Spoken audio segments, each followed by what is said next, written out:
A lot of people in the United States are coffee drinkers. Over the last few years, a trend has been developing to introduce premium specially blended coffees known as gourmet coffees into the American market. Boston seems to have been the birthplace of this trend. In fact, major gourmet coffee merchants from other cities like Seattle, San Francisco, came to Boston, where today they are engaged in a kind of coffee war with Boston's merchants. They are all competing for a significant share of the gourmet coffee market.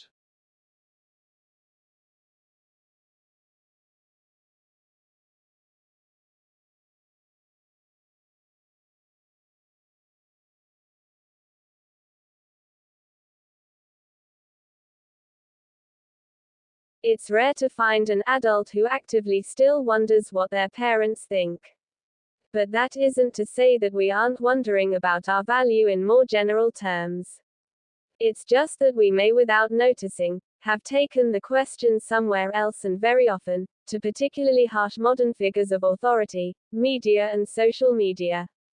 To this pitiless arena, the self-doubting person now directs all their fears of unworthiness and panicked desire for reassurance.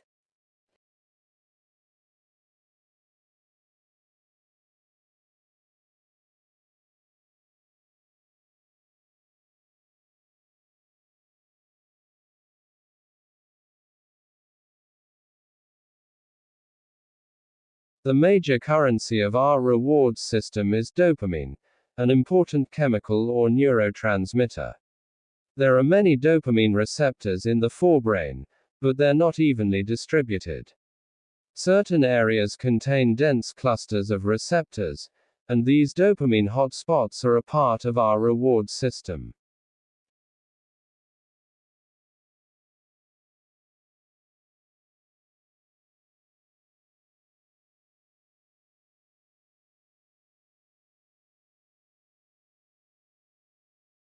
The history of software is of course very, very new. And the whole IT industry is really only 67 years old, which is extraordinary, and to be so close to the birth of a major new technology, a major new discipline, is quite remarkable given where we got to in those 67 years. And the progression has been not so much a progression as a stampede, because Moore's law, the rapid expansion in the power of computing and the rapid fall of the cost of computing and storage and communications has made it feasible for information technology to move into all sorts of areas of life that were never originally envisaged.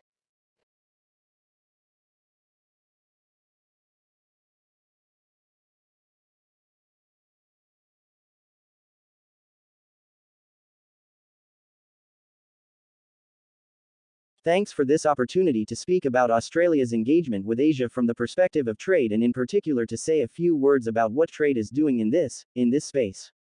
And I'm particularly pleased to be addressing trade and investment, not just of course because these two things are inextricably linked, but also of course because Australia reports to Australia's first ever Minister for Trade and Investment. Asia's importance to Australia's economy is growing by the day. It is one of the most important factors to consider.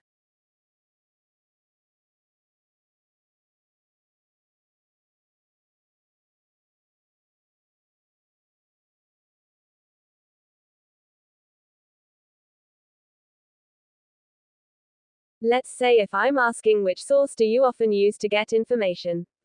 Newspaper, radio, and the survey shows 62% of the people chose internet. You might be thinking I am going to say how important the internet is, or how quickly it has changed the world for a few years. But what if I tell you this survey is conducted on the website globalandmail.com? Our answer will be different. Because the people who did this survey on a website must be frequent users of internet. This sample is a biased sample. So we have to pay attention to how a survey is conducted.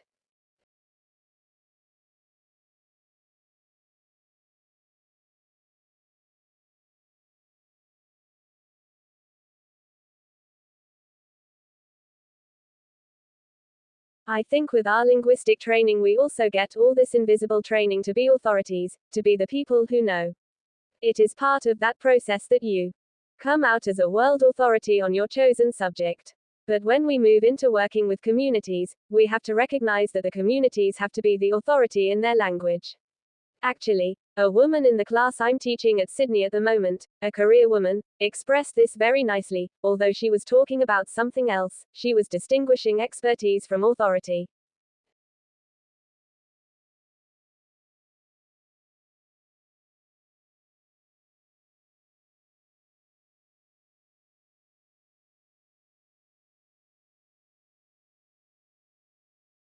In other words, our perception of intoxication and its risks is relative. So this is the point: as you change context, perceptions will change, although the absolute level of alcohol in their system doesn't change. The study is in the journal BMC Public Health. Moore says one way to use this finding is for better city zoning. In the United Kingdom, for example, there's been a big push to put more premises that sell alcohol in the same district, in the same area. And what this does is create a concentration of drinkers. So what we might argue from this is, well, let's try to break that up a little bit.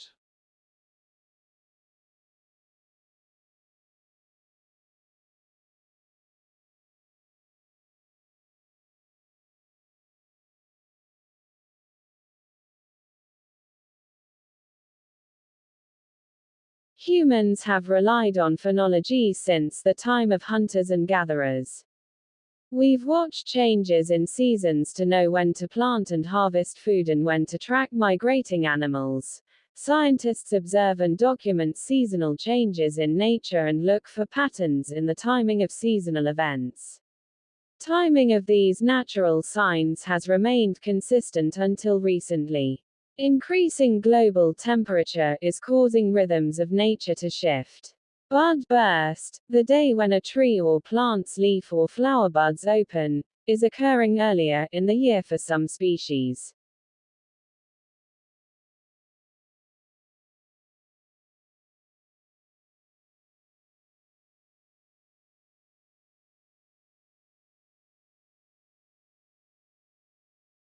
While a silent pause might be interpreted as a sign for others to start speaking, a filled pause can signal that you're not finished yet. Hesitation phenomena can buy time for your speech to catch up with your thoughts, or to fish out the right word for a situation. And they don't just benefit the speaker. A filled pause lets your listeners know an important word is on the way. Linguists have even found that people are more likely to remember a word if it comes after a hesitation.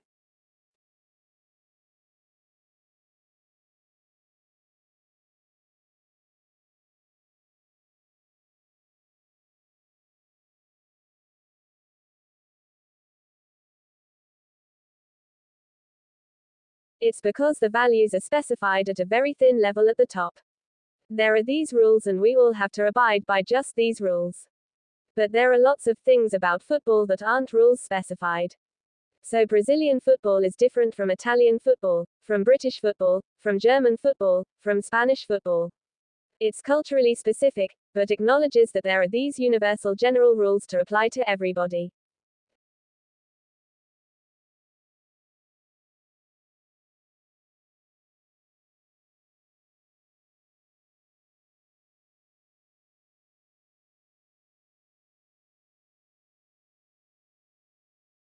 And certainly linguists, because of our training we do, have expertise in certain very narrow areas of language, but we don't have the authority over what to do with that knowledge or what to do with other knowledge that the community produces. I guess for me the bottom line is languages are lost because of the dominance of one people over another. That's not rocket science, it's not hard to work that out. But then what that means is if in working with language revival we continue to hold the authority.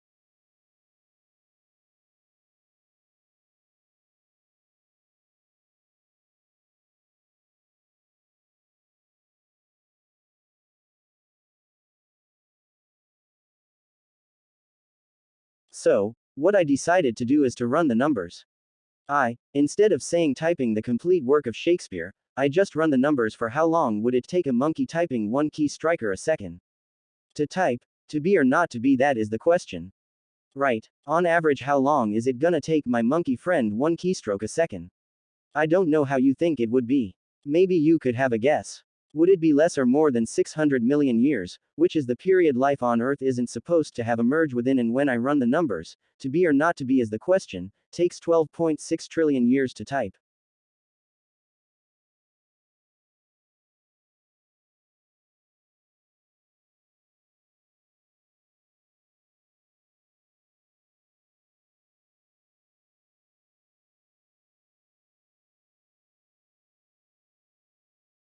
The troubles of the individual soul. The verdict is never a reliable yes.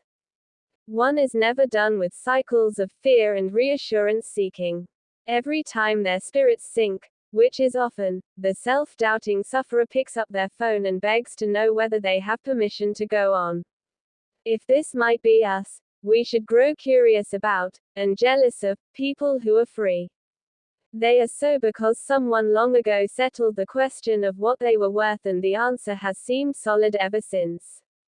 Social media is a roar in the next valley, not a mob in their own mind.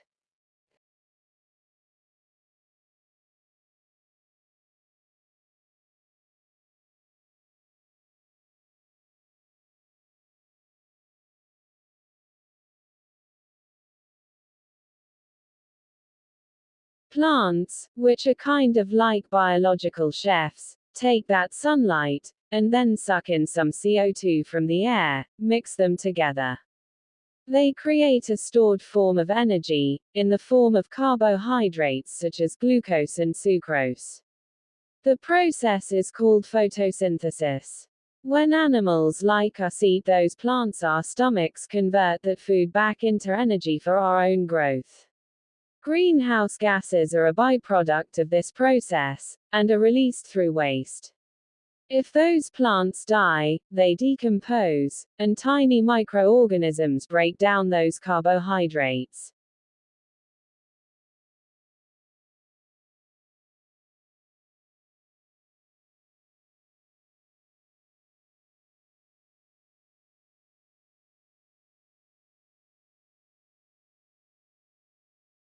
Volunteers in scientific studies sometimes get compensated. The payment can be cash, a gift card, or something almost worthless. It's amazing what people will do for a lollipop when they've had a few drinks. Simon Moore is a professor of public health research at Cardiff University in the UK. And the lollipops were for people who agreed to blow into a breathalyzer. While out on a Friday or Saturday night in Wales, more than 1,800 people agreed to the exchange.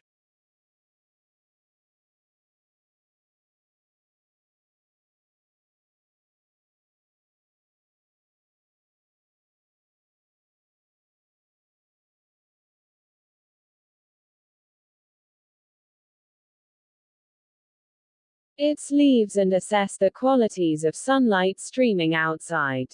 Observing the timing of biological events in relation to changes in season and climate is called phenology. When you notice the daffodil buds are poking through the snow and think spring is on its way, you're using phenology.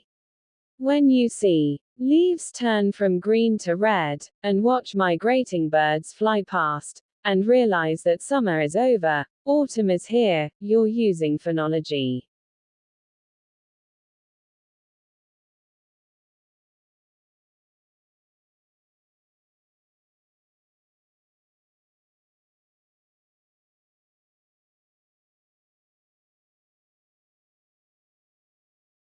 Okay, so this is the big benefit of a universal philosophy.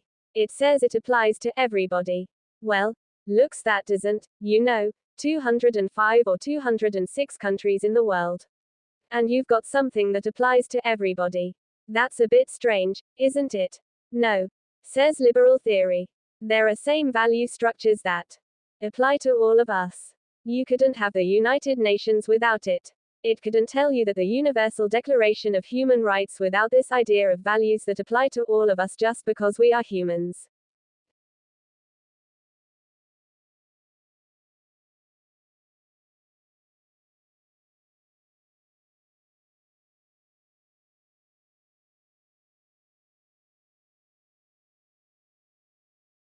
This illustration often used is the one that the monkeys and the typewriters. Okay, we have a monkey sitting at a typewriter, and the claim here is basically if you leave chance in time long enough you will get life. Don't worry about it. Yes, it's as strange. Yes, it's wonderful, but leave enough matter 600 million years on Earth and you will have life. So, the monkey sitting at the typewriter, the chances are eventually he produces the complete works of Shakespeare, so what's the problem?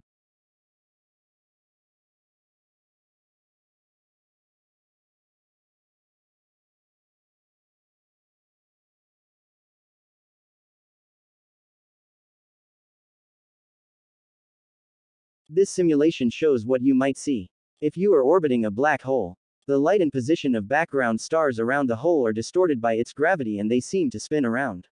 On the right, the constellation Orion appears to approach the event horizon, the boundary from which nothing can escape. Orion's stars look like they become separated and get spun around.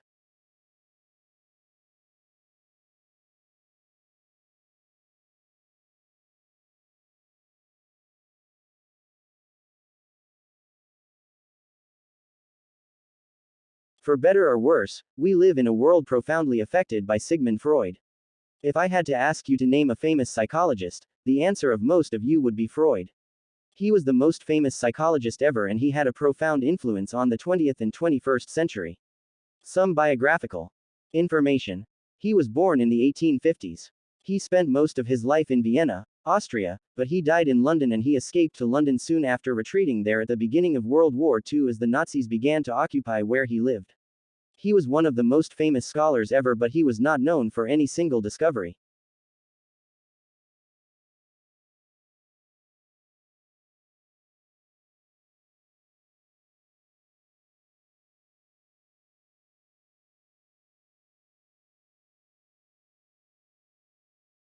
In today's lecture, I'm going to talk about changes in air pollution since the middle of the last century and what has created these changes.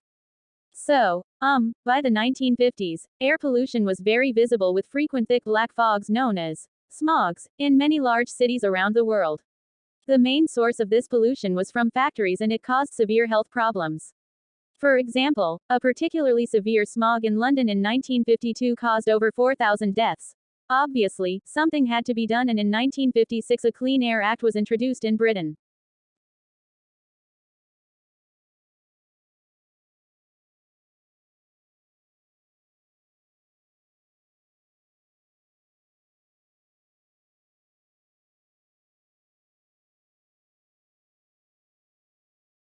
Households that cannot pay for energy or unable to power electronic learning or medical devices, keep perishable, healthy food in the refrigerator, or maintain safe body temperatures.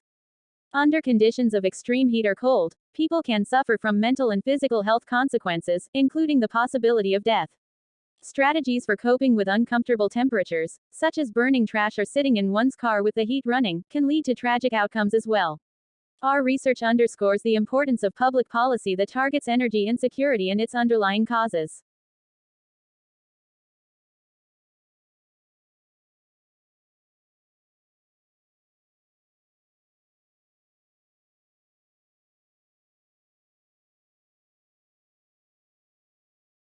And it has such an intensive smell of old books, and we were also asked for the first time, really I was actually taken aback by the brief. We were asked, what you do, please preserve the smell. It is so important to our audience. It is so important how people perceive the library. So, that was quite an important message in our research. And indeed, the smell is an important way of how we communicate with the environment. This piece of research was done by an advertising company because advertisers are so interested in how we interact with each other and the environment. And we see that the majority of people use sight obviously to interact with the environment.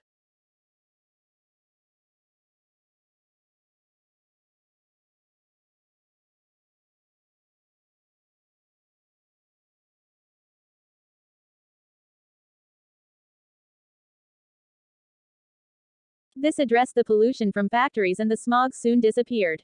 However, as you know, these days air pollution is still a big issue. The main difference between now and the 1950s is that you can't see it, it's invisible. Also, the main source of pollution now is from cars and lorries, and although these don't produce visible signs, this air pollution is still a significant risk to health. And one of the key factors in the rise of this type of pollution is that we have all become much more vehicle dependent.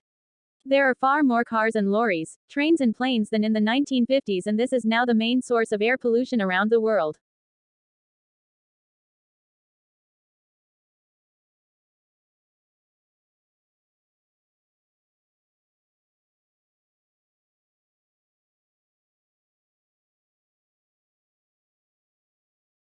This piece of research was done by an advertising company because advertisers are so interested in how we interact with each other and the environment.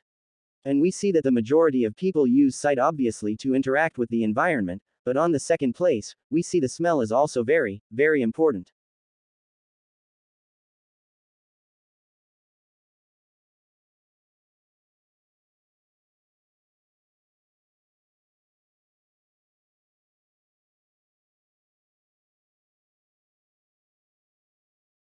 The Western countries' women are becoming more and more reluctant to give birth to babies.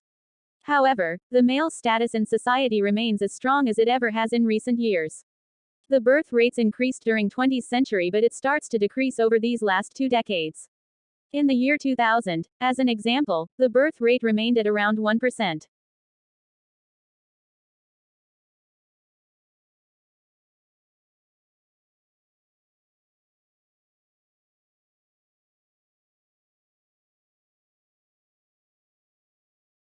Well, it's about whether you can achieve a win-win solution, whether you can achieve economic growth which brings wealth in order to cut poverty without damaging the biodiversity.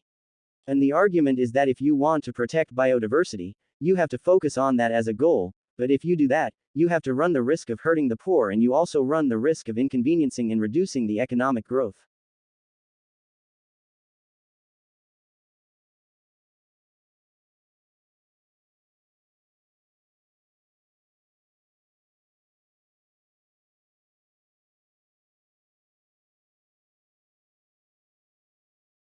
The Skoog is a new university-accessible musical instrument.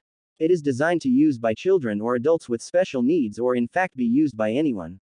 It's soft, it's easy to play, it's robust and it can be customized to suit anyone's abilities. The Skoog helps students with special needs by allowing them to get involved in making music themselves. It's an instrument that they can play it and they can take ownership of and start creating their own sounds and music. Traditional instruments are the shape and size and made of the materials they are because of the sound that they need to make.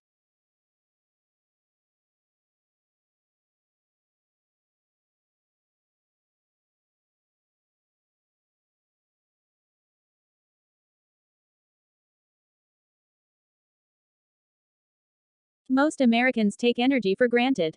But, for many families, maintaining access to reliable and affordable energy is a persistent challenge and a significant material hardship. This is a problem referred to as energy insecurity, and it affects millions of American households each year. We have found that energy insecurity is a growing and vexing problem among low-income households, and the COVID-19 pandemic has made this problem worse.